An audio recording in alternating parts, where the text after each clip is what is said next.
Category of stuff about what you...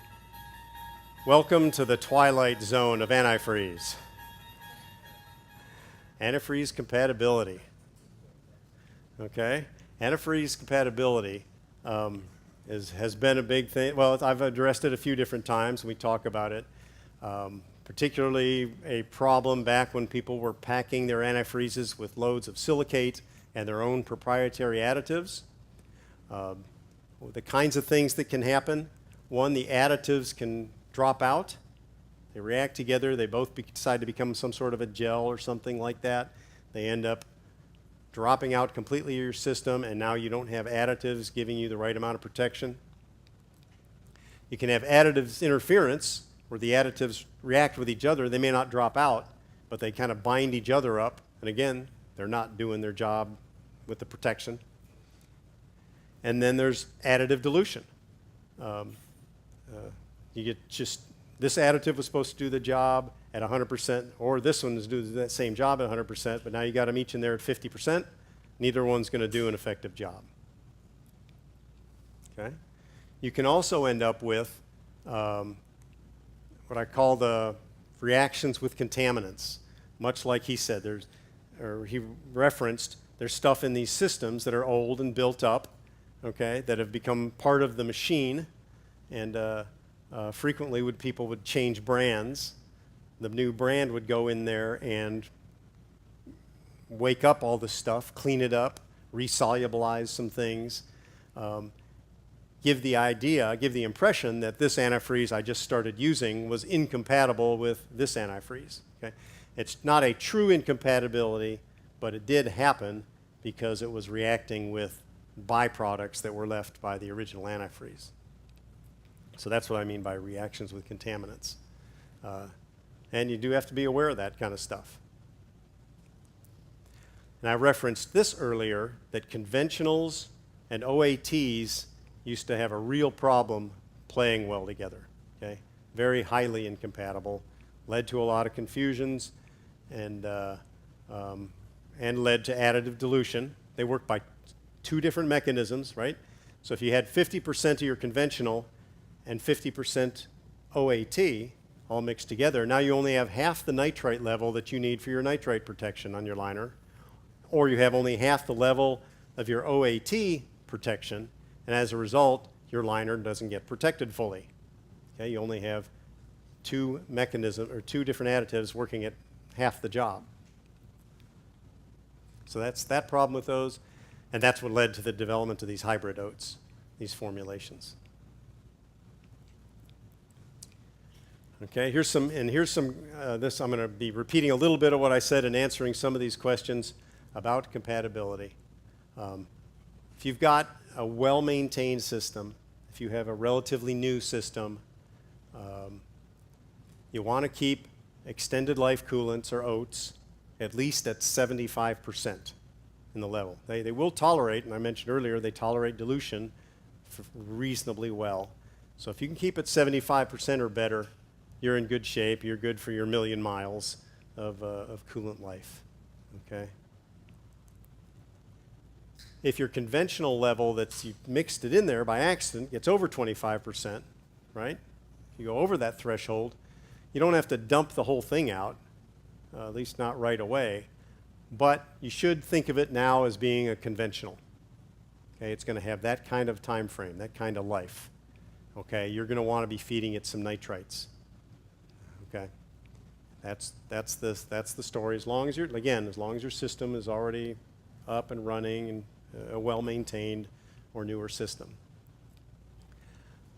For an older or more poorly maintained system, again, the compatibility may not be causing true additive dropout, but you still run some risk in changing the brands, that things are going to get loosened up, okay? That things might get, deposits might come off. Hoses may shrink or swell a little bit. So you have to, if you're going to go through a conversion, well, I'll talk about conversions in a minute, but you got to watch out for leakage, that your old deposits and these deposit complexes had created basically a stop leak in your system. All right, next on a slightly different subject, and you guys may have seen this before in the market, something about reclaimed antifreeze. Okay, that's a glycol still in that picture. And the key here is to understanding if somebody is selling you recycled or reclaimed antifreeze, understand what it means and really who you're getting it from. Because there are people who can reprocess antifreeze in a number of different ways. But what you want to get is stuff that's been redistilled. Okay? Unlike engine oil, when you get used engine oil coming out of an engine, the engine oil itself has been really beat up. Chemically, the molecules have been oxidized and sheared and that kind of stuff. The used antifreeze that you pull out of an engine, it's got dirty and the additives are used up, it's got muck in it, but the glycol is still in the shape of glycol. It just is what it is with all this other stuff around it. So a good reclaimer will redistill the glycol out of there. He gets pure glycol that's pretty much like brand new glycol from the glycol plant. And as long as you got it, again, as long as you have a competent supplier, he's going to mix it with distilled or deionized water, and he's going to mix it with an additive pack. In the industry, they call these things syrups. All right, and as long as he's putting in the appropriate amount of syrup with these things, you'll end up with a pretty good quality antifreeze. You know, you can't denigrate this particular type of redistilled antifreeze because your glycol comes out as good as new.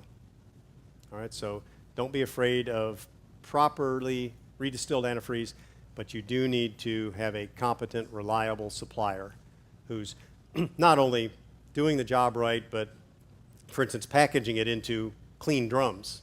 I mean, I've seen a number of recycled products coming out where you open the drum of the antifreeze and there's a half layer of oil sitting on top. Okay, that's a drum that hadn't been cleaned properly.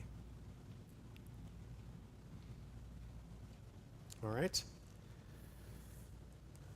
Next, we're going to spend a few minutes on sampling and testing of antifreeze. It'll fall into two categories: field testing, literally in the field or your shop, and lab testing, sending off a sample somewhere. Okay, for field testing, probably want to do field testing every 20 to 25,000 miles. And the first thing you're going to look at it is the appearance. Again, this will tell you much of the story right here. Is it the right color? If you put in red antifreeze when you did the initial load, and you pull it out and it's brown, you have a problem? Yeah, you got to do something about that. Also the clarity. If you put in red antifreeze, nice red clear antifreeze, and it comes out red and cloudy, is that good? You know, let it settle a bit and make sure those cloudiness that's in there isn't like entrained air or something like that, but it's supposed to be clear. If it's not as clear as when it started, you got something wrong going on. And then check the concentration of glycol. The specific gravity is the science word on it, but checking the glycol content is easy. This is a refractometer, this little toy. And you guys can come up and do this afterwards if you want. I got a sample there. You put a drop on here, you close this, you look in here, and you read the percentage of glycol. It's that easy.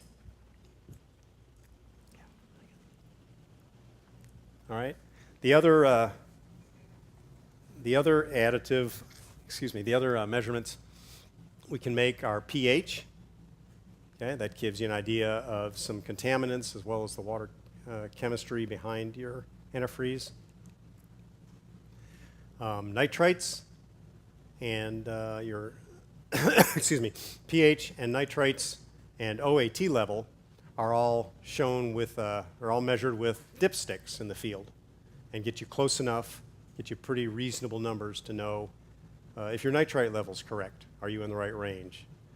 Is your organic acid level correct? Are you in the right range?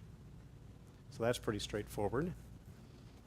And if you really want to be a true antifreeze geek, our friends at Chevron have this, the Chevron Cool Tools Kit, complete field testing. All right, this little thing comes with, I don't know for certain I'll drop this. Lots of neat features, including, sample cups and straws. We got test strips for all of those things I mentioned before. It comes with a refractometer, ELC dilution kit, decals for your engine if you convert it. So if you're interested in this and getting into this level of field testing, test kit, talk to your sales rep. They'll get you some information on that.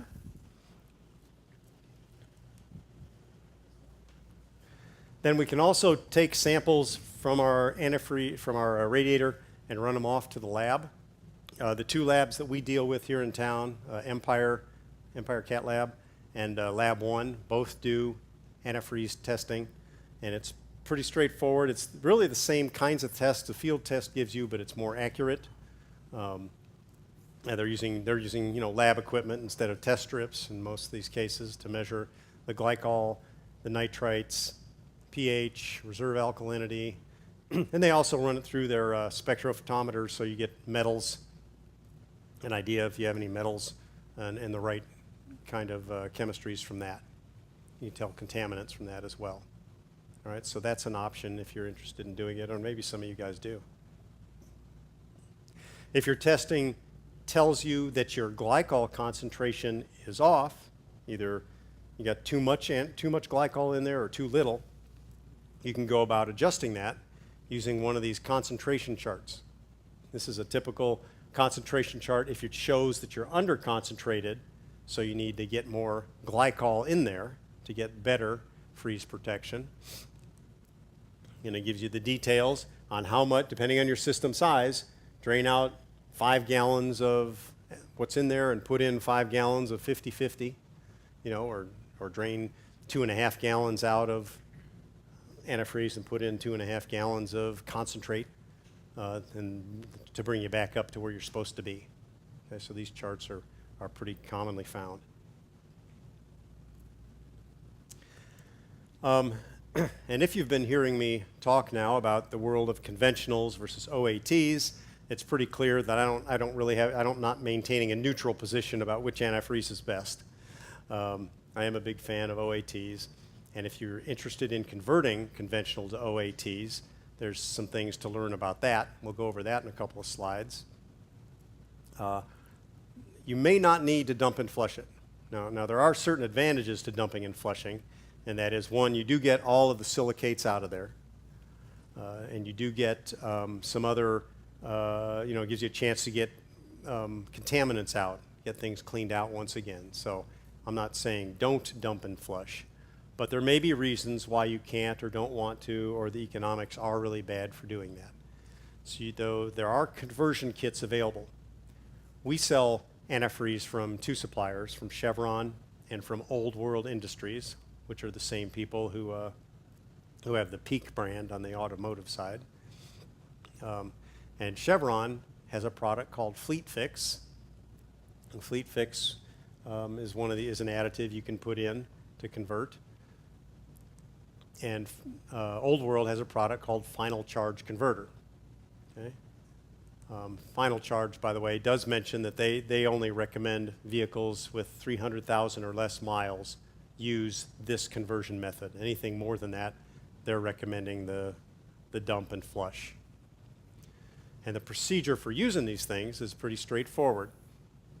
First you go through and you take a really close look at your system. You tighten your clamps. You make sure you don't already have leakage coming from a water pump or something like that. Make sure everything's behaving well, that you don't, when you take the radiator lid off, do you have deposits already built up around there? That's a pretty bad sign, right? Then you pull an initial sample and you make sure, as a conventional, that it's still in pretty good conventional shape. Okay, if you got any of those problems with it, if you're out of spec on it, then you got to go do the dump and flush.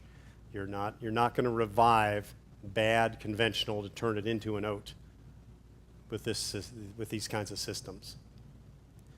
All right, then you go to the chart. Depending on the capacity of your cooling system, you put in X number of quarts of the converter, and you run the engine, let it get all mixed up, get a blended sample, pull that out. You go to the test kit, you make sure the levels of the additive that you're looking for are in the proper range for conversion. You know, make sure you did your math right, your addition right. Okay. And then if you had one of those SCA type filters on the system, one of those filters with the puck inside that was gradually feeding nitrites, you don't want to be feeding nitrites to the system anymore, so you pull that off and you put it on with a regular filter or a blank, and you're done. That's the conversion process on these things. All right, you go on your way. But now you only top off with an OAT, an extended life type coolant. You're out of the conventional business. And a converted system will get you 600,000 miles. Okay, you know, it will not get you the 1.5 million that a dump and flush will. So, but at the end of 600,000, if you still wanted to, you know, recharge with full ELC, then you're back in another 1.5 mil. All right, so that's the conversion process. A couple other notes I have up here worth mentioning. There are a couple things that are cooling system problems that antifreeze really can't help you with very much. So if you have combustion gases getting into your cooling system, it'll make your coolant nasty, and there's nothing your coolant can do to help it. Right? If you have electrical ground issues, this is another source of pitting on liners. And in this case, the pitting is much more random than it is with the stuff that the nitrite prevents. The nitrite prevents the stuff that comes, remember, in a band along the axis of the stuff. But the electrical pitting, not going to help you with. And of course, the presence of outside contaminants like dirt and oil and scale from hard water top off. Additives cannot do much there. You can fight a little bit of hard water stuff with some water softening type additives in these things, but you really are better off to stick with the quality water.